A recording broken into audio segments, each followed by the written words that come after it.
The first ever statewide hand recount now underway. There's 100 tables. There's 6 people per table, and they're only counting the over and under votes. Kamala Harris under fire for drawing parallels between ICE and the KKK. Are you aware that there's a that perception? puts ICE in the same category as the KKK?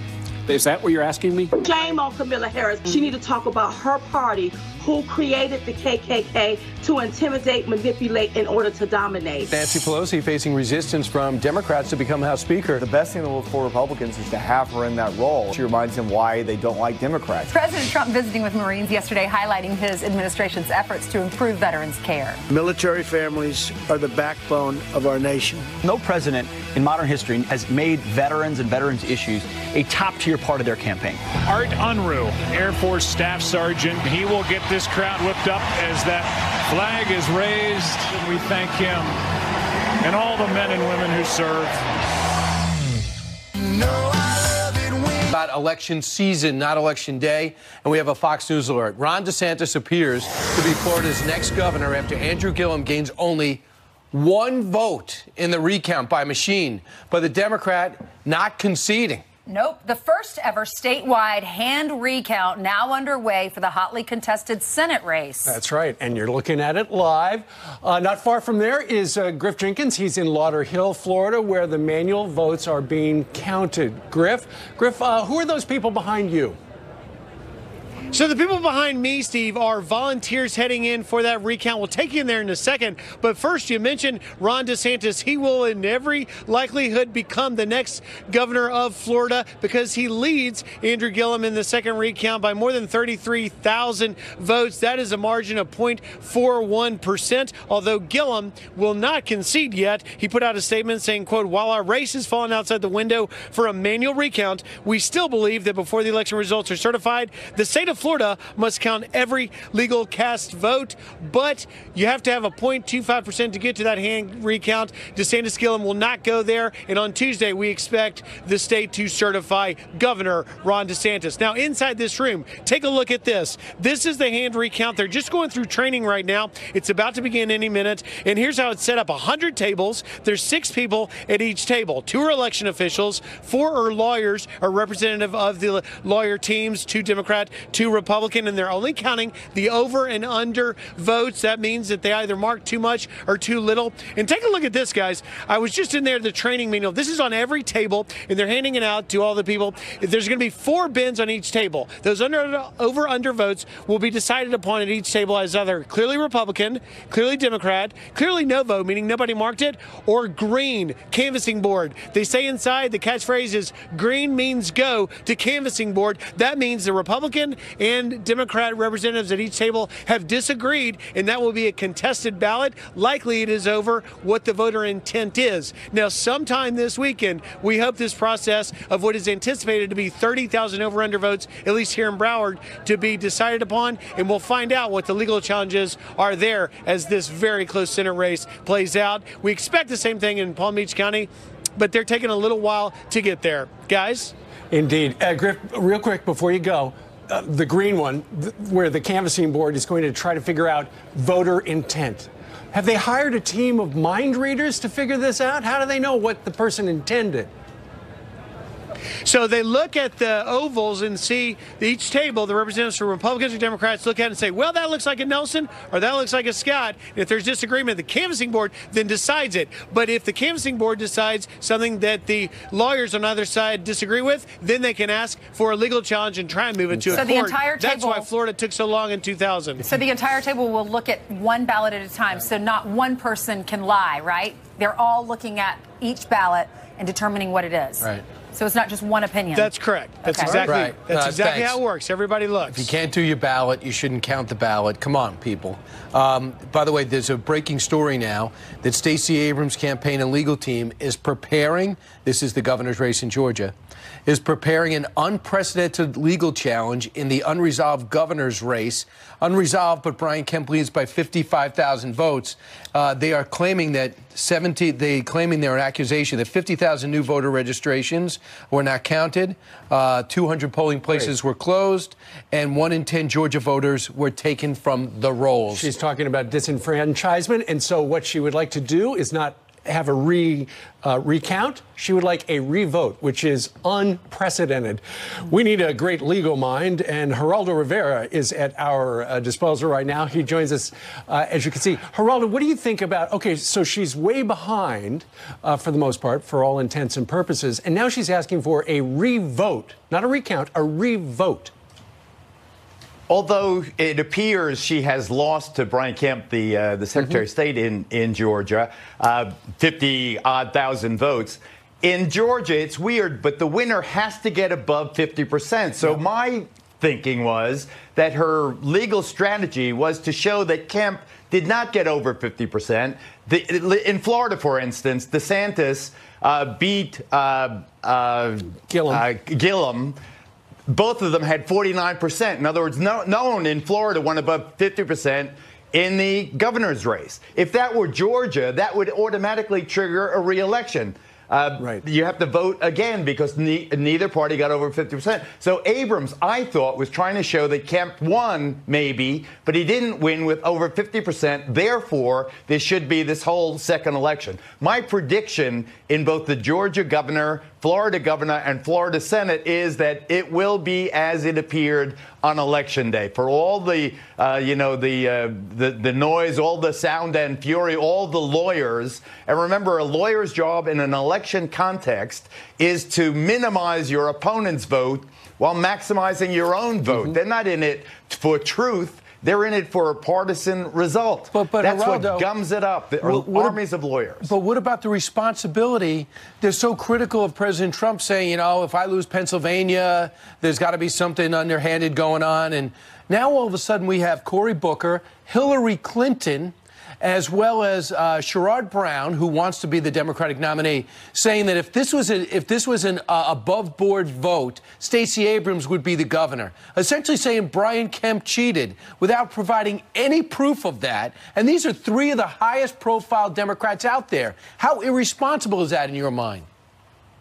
It's grotesquely irresponsible. I just want to give an aside. You mentioned Sherrod Brown, my senator here in Ohio, who defied the odds of all Democrats losing in Ohio. He won. He is a very formidable candidate, I believe, maybe the leading candidate, although he hasn't got much press outside of Ohio. I think Sherrod Brown will be the leading Democratic contender in the early stages of that context. Now, in terms of criticizing the electoral process, it is almost traditional for someone who is winning to say, oh, that person who is challenging is undermining the electoral process. A shame on them. And until it becomes them who is on the short end of the stick, and they say, oh, no, you've got to challenge this. Our rights have been violated. Our rights have been circumvented. We didn't get an equal opportunity and all the rest of it. They challenge when they lose. These are very, very close races. Georgia and Florida are basically 50-50 states. They are tied. And that's where you need an infallible voting process and machinery. We don't have that. We have an ad hoc patchwork county-by-county system that defies logic. It is anti-intellectual. It is ripe with the opportunity for subjective input. And I think that's why you're not getting any kind of confident result. But I think that you'll go, in this case, I repeat, I think in Georgia it's settled. Kemp will be the governor. DeSantis in Florida, and I think that our old pal, the former Governor Rick Scott, they're warming up for 2020. Let's delegitimize. All right, let's move on. Let's talk about Senator Kamala Harris. During the confirmation hearing for Ron Vitiello, who is the nominee to head the ICE agency, she had an exchange with him and asked if he believed the public's perception of ICE was creating fear and distrust in the way the KKK did last century. Listen to this, and we'll get your reaction. Are you aware of the perception of many about how the power and the discretion at ICE is being used to enforce the laws? And do you see any parallels? I do not see any parallels between sworn I'm talking about perception. Officers and agents. I'm talking about perception. I do not see a parallel between what is constitutionally mandated as it relates to enforcing the law. Are you aware that there's a perception? I see no. Are you aware that there's a perception that puts ICE in the same category as the KKK? What's your reaction? Kamala Harris is way too savvy, way too experienced, way too smart to try to compare a group of federal law enforcement agents with a racist, violent, terrorist organization. It's like people who compare others to Nazis. I can't stand it. It is appalling. She should apologize to the ICE agents right now. They have nothing in common with the KKK, and to suggest that, to raise that specter of violent racist terrorism as being the motivating force behind American immigration enforcement is really beyond the pale. That's not politics. That's slander, and she should apologize right now to those ICE agents. I've got my own problems with ICE enforcement and removal. Right. I think that sometimes in the dark of night, I don't like it, but it has nothing to do with these, these historical obscenities that she is invoking for a cheap political thrill. Apologize, Geraldo says. Geraldo, thank you very much for joining us from your hometown, new hometown of Cleveland, Ohio. Thank you, sir. Thank you. Thanks, Geraldo. Good to see you. I remember when he used to live in New Jersey and he sometimes in New York. He does? Still has a house. Oh, he does? Yeah. Okay, so I don't have to remember that far back. Yeah. Thoughts from Brian. He remembers when he lived in New Jersey, John. I do. I knew Geraldo then. Wow, that is a great story. Goes way back. I hope you tell the story again. While I'm doing the headlines, turn around. There's a group of people who want you guys to wave to them. So here's a look at what's going on in the East Coast. This weather has been really extreme. The East Coast's first snowstorm of the season, claiming at least 7 lives. This is a live look at the cleanup in Philadelphia right now, where the city had its biggest November snowfall in 3 decades. The storm causing a mess on the George Washington Bridge in New York City. Airlines forced to cancel or delay more than 6,000 flights. Some passengers in Boston had to sleep on the floor and on baggage carousels. Wow. Also breaking, an American citizen held in North Korea for a month will be deported. The man reportedly illegally entered the country from China. No other details have been released. State media also announcing overnight North Korea is testing a new ultra-modern tactical weapon. This despite promising to scale back their nuclear program. Details about the weapon are unclear. And today, President Trump will honor 7 people with the nation's highest civilian honor. Among the Presidential Medal of Freedom honorees are Elvis Presley, Babe Ruth, and late Supreme Court Justice Antonin Scalia. The award recognizes Americans who have made a significant contribution or impact to the United States. Babe Ruth, what took so long? Elvis. Come on. It's quite a list. When you have to put the picture and it's black and white, you know it's been too long. Probably right. All right, Jillian, thank you. Meanwhile, Fox News alert, President Trump is set to head to California probably tomorrow as the devastation from those raging wildfires grows by the hour. We are live on the ground there next. Plus, it's the story that everyone's talking about. A couple and a homeless man, they team up to rip off the public in a huge GoFundMe scam. We've got the text messages that help police crack the case. We are back with a Fox News alert. At least 66 people confirmed dead and more than 600 missing as wildfires pave a path of destruction in California. All right, the President of the United States will get a first-hand look at the devastation. He'll be out there tomorrow. Jeff Paul is live in Malibu, California, as the winds start to die down a little bit. Right, Jeff? Yeah, they are, and crews are starting to lift some of those evacuation orders, and we're getting a better idea of just how vast these damages are, both here in Southern California and in the north part of the state. That's where there is a desperate search this morning for hundreds of unaccounted people as a result of that Camp Fire. Now, authorities, along with volunteers, have been searching through the wreckage, looking for any remains in a fire that's wiped out the entire town of Paradise, California. 631 people now are considered unaccounted for. The official death toll now sitting at 63. That number, though, likely to rise with so many still missing. Now, Secretary of the Interior Ryan Zinke again touring some of the hardest hit spots yesterday with Governor Jerry Brown, where both men are saying something has to change. It's unsustainable to have this happen year after year, or have a season like this where you have 100,000-acre fires becoming routine. We're a great nation. This is not a Republican or Democrat issue. This is an American issue, and we should address it as such. Now, the president is scheduled to visit California tomorrow. We're expecting some more details, but this visit comes days after the president sent out a tweet criticizing the state for poor forest management. He later softened his tone, calling the damages catastrophic, saying, "God bless them all," when referring to firefighters and this fire's victims. Back to you. All right, Jeff Paul, live in Malibu. Thank you very much. Thank you, Jeff.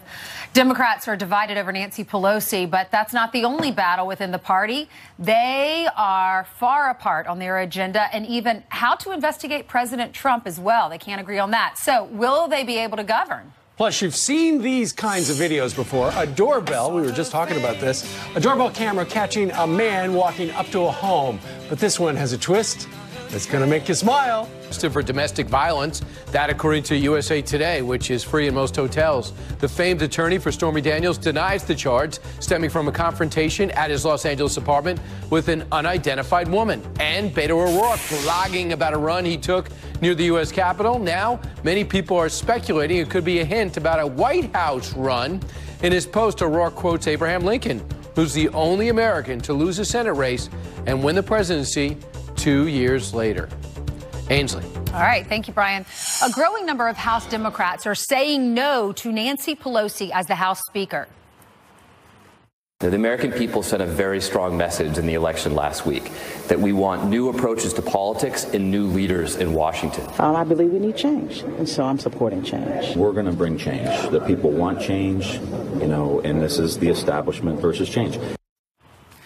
Well, from their leadership to their agenda to division within the party, are Democrats going to be able to get anything done? Here to debate is Republican strategist Liz Copeland and Democratic strategist Kristen Hahn. Thank you both for being with us.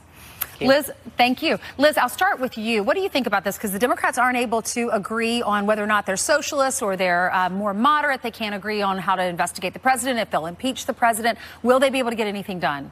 That's a really good question, and I doubt that they will be able to get anything done. Look, the gloves are off. You can see that the infighting has already began. Nancy Pelosi has been decided by 17 members of the House publicly that they are not going to support her. 5 members are saying privately that they're not going to support her. Many members ran against Nancy Pelosi, telling their voters that they were not going to support her when they got there. And you see Marcia Fudge, she's pending opposition to her to be Speaker. Never before have you seen this type of division and infighting before they're even sworn in. Yeah, Kristen, what do you think will happen? Who do you think will be the Speaker? Will it be Nancy? Well, I mean, I think that the leadership elections they're happening next week. I would like to make the point that we won a pretty decisive victory in the House last week. And that was due to a lot of common sense, middle-of-the-road, moderate Democrats winning their races. Those are people like Abigail Spanberger in Virginia and Xochitl Torres-Small in New Mexico. And these members have talked about working across the aisle to get things done. And let's remember that there is a Republican Senate. So in order to get anything done, the Democrats are going to have to work with the Republicans and vice versa. Well, you have these 17 individuals in the House that are Democrats that are saying they don't want Nancy Pelosi to be the Speaker of the House, and they are throwing their support behind Marcia Fudge. Listen to what Nancy Pelosi said about the resistance within her own party. The election were held today on the House floor. Do you have the votes to be elected Speaker? Yes. What do you make of Marcia Fudge during the challenge or considering challenge? Say to everybody, come on in, the water's warm. Well, Liz, she went on to say that most of these were men that were signing that letter that were saying they didn't want her to be the Speaker, so she was using the gender card. What was your reaction? Well, I think it's interesting that she says for everyone just to come on in, the water is warm. The reality is, I think that Nancy Pelosi knows that she has got a pretty strong handle on her caucus. In Washington, D.C., they say she rules with an iron fist in a velvet glove, that she has a certain touch. And it's interesting, my colleague on the left says that there are a lot of the representatives who came into Congress are common sense. But you think about Alexandria Ocasio-Cortez, who's joining protesters, 200 protesters inside the office of not only another member of Congress, but another member within her party, one who holds leadership. I don't think, one, that's common sense, and two, that speaks to a collaborative approach to what we want Congress to do, which is govern. Kristen, do you agree with Liz?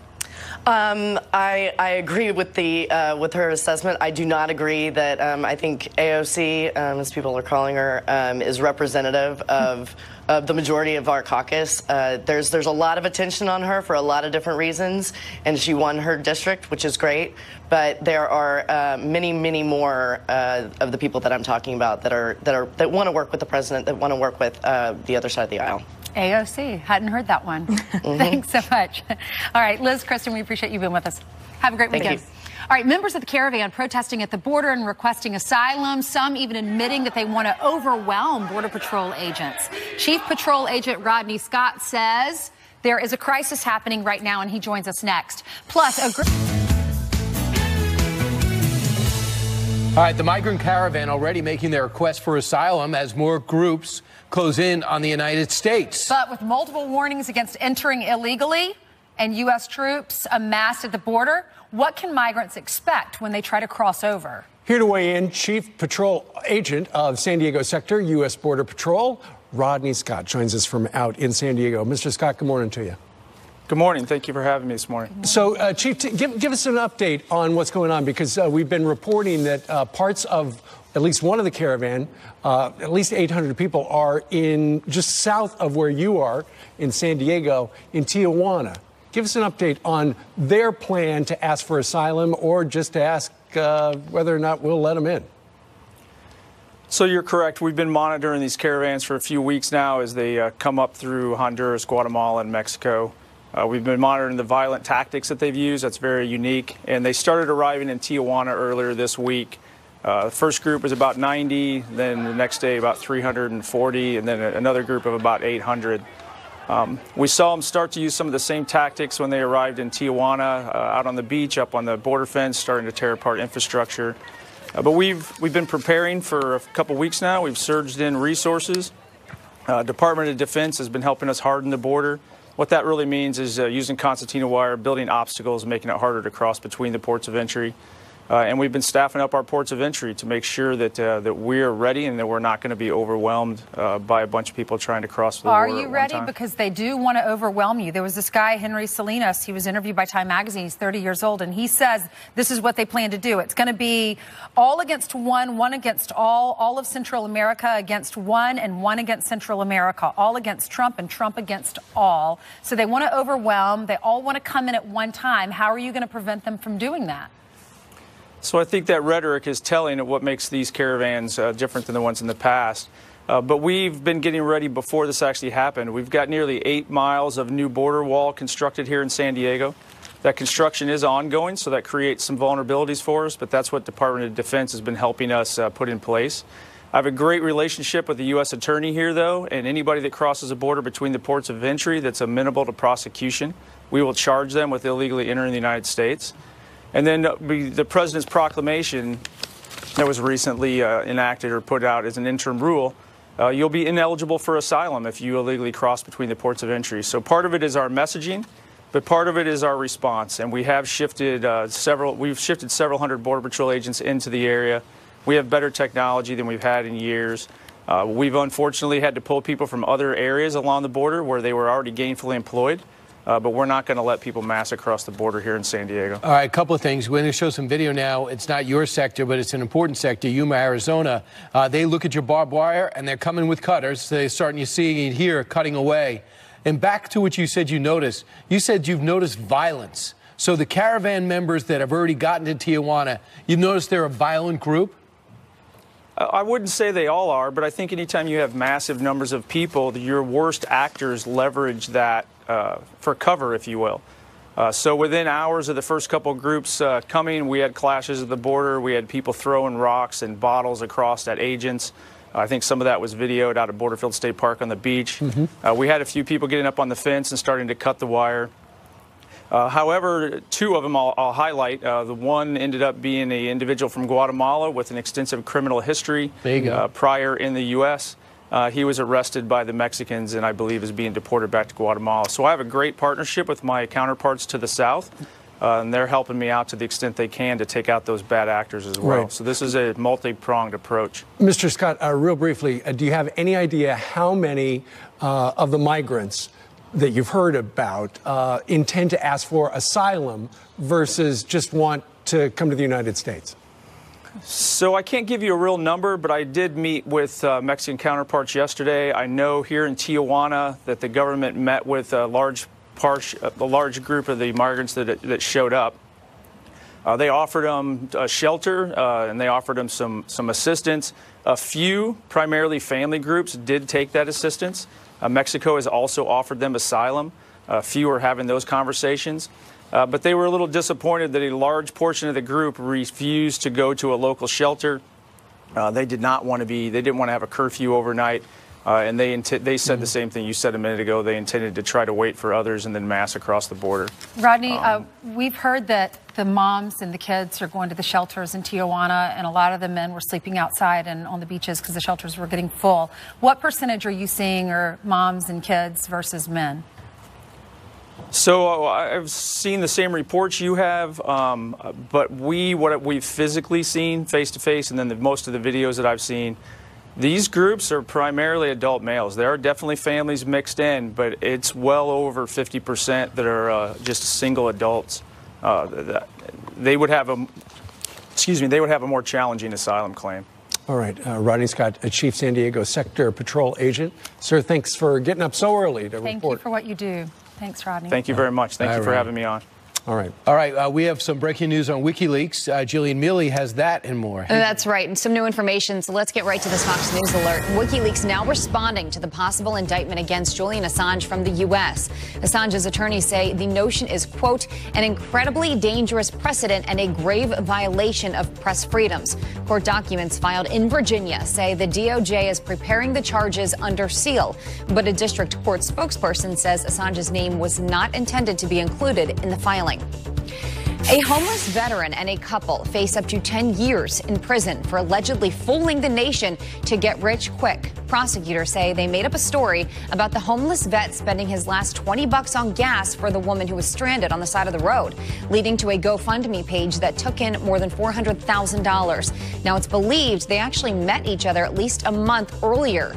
Investigators finding text messages between Caitlin McClure and a friend reading, quote, the gas part is completely made up, but the guy isn't. I had to make something up to make people feel bad.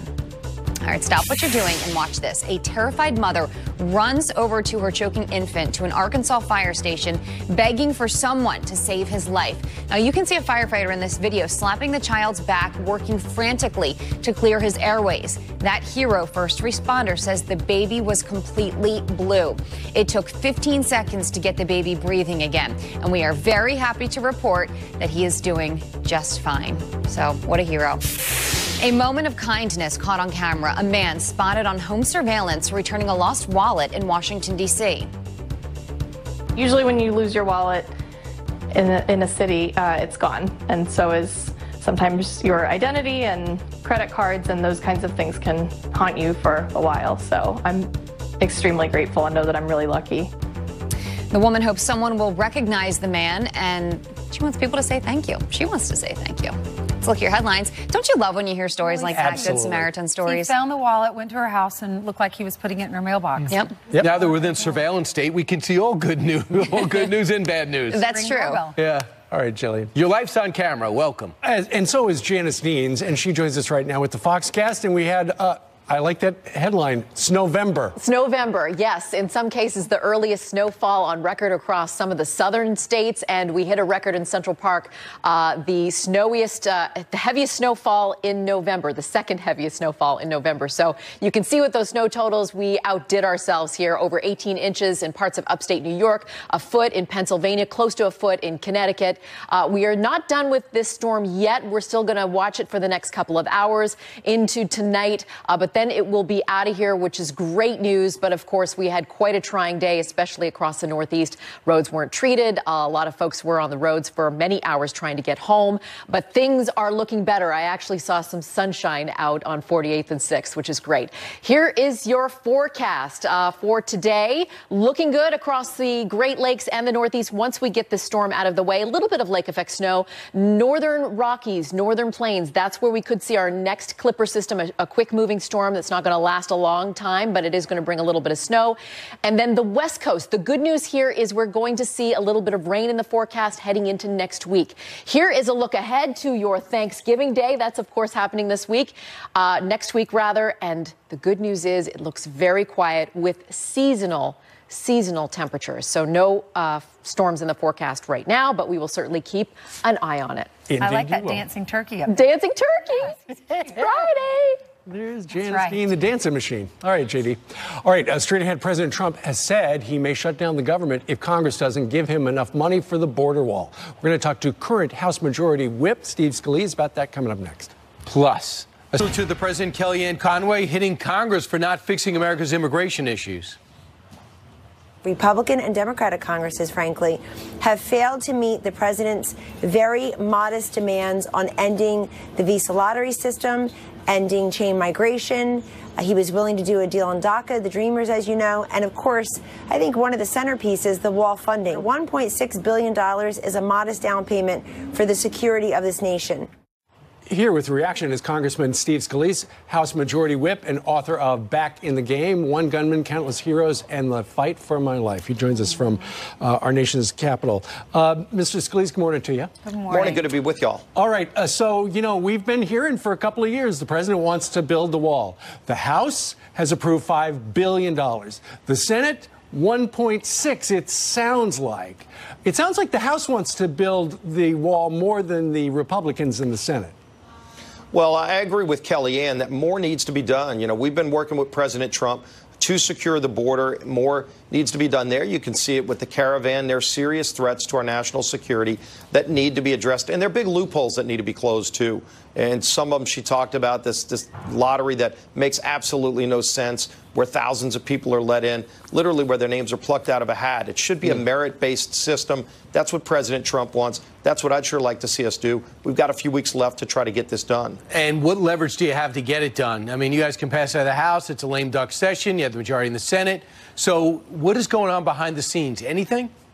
There are a lot of negotiations that are going on, and we've been working with the White House and the Senate trying to get some kind of agreement that addresses what President Trump wants to see in terms of both funding for the border wall as well as closing so many of these loopholes. And so we're going to keep working. Hopefully we get an agreement, and we need one to get our nation secured much stronger than it is today. What do you think about this resistance against Nancy Pelosi? You have these never Nancys that have signed this letter, and she's saying most of them are men, so she's saying that's not fair. What do you think about all this? Well, I think you're seeing a growing opposition to Nancy Pelosi within her own Democrat ranks. You saw during the campaign there were a lot of people who flipped seats from Republican to Democrat that ran, not saying that they wanted to resist the president and to impeach the president. They ran practically saying they're pro-life and pro-gun and against Nancy Pelosi. There are going to be some important votes that come up to tell whether or not they're going to keep their word. And a lot of people are going to be watching. Do you think he'll deliver Republican votes like the president said he'll do it to make sure she's the next speaker? You see Republicans rallying to make sure she passes? I wouldn't want to see us get in the way of the internal deliberations that are very important for them to have. What if the president asked you? What a politician. I don't think the president's going to make that direct ask, but I'm sure he's watching it closely as well. All right. Steve Scalise joining us live from D.C. Congratulations on your election this week. We're glad you're get back in the game. You're back in the game. Yeah, the book is We've got copies unbelievable. coming to all of you. Yeah, the book is. There's so much new in the book that people think they know the story, but in the book it tells the true story and how you struggle for life and how everyone rallied around you, including your relationship with Bono. Now I'm jealous of you for the first time. There's a lot in here and a lot to be inspirational about. Look, there's so much crazy stuff you're seeing in politics and division. Here's a story where it's not only about unity, but everybody deals with adversity in their life. And to be able to see something like this have a happy ending, a lot of miracles from God, and a lot of heroes that I document in this book, Back in the Game, including how President Trump and Melania came to the hospital and really helped console my wife and kids during those tough times. Wow. Read all about it. A great gift for Christmas. Steve Scalise, thank you very much for joining us live. Great being with all of you. And Thanks. Steve, of course, you followed him, right? You followed him for a day of the baseball game. I did, and I was there the night he hit the ball, first pitch. Right, and made a great play at second base. Life is so precious. All Can't right. wait to read that book. You read it. Yep. It's very good. Up next, an exclusive. Thanksgiving at the Ducey household. Not told by somebody else, but told by Steve Ducey, who we've met. It's all in his new cookbook that is now out. He's going to Florida to talk about it. You'll find out about all those things. There's the co-author, Kathy. We will have the latest on those California wildfires. 66 people now confirmed dead, more than 600 still missing. President Trump now will make his way there to see the devastation for himself. In Florida, Broward County missing the recount deadline by 2 minutes. So what does that mean? What happens next? Plus, a caravan of migrants making its way closer to the U.S. border. We'll have an update on that. Guests this morning, Joni Ernst, Newt Gingrich, Pam Bondi, Sean Spicer, and more. Join us this Friday morning, live in America's Newsroom, top of the hour.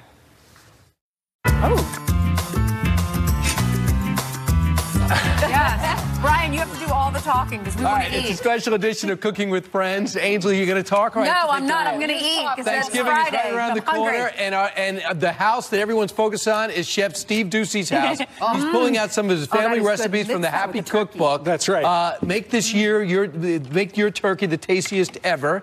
Steve, your favorite turkey dinner is? Well, you know what? In the cookbook, and the reason we're doing this today is so that people can get the cookbook before Thanksgiving. We've got the best turkey you've ever had. Alan Thicke, remember him? Brian and I have actually played tennis with him. His wife, Tanya, last year gave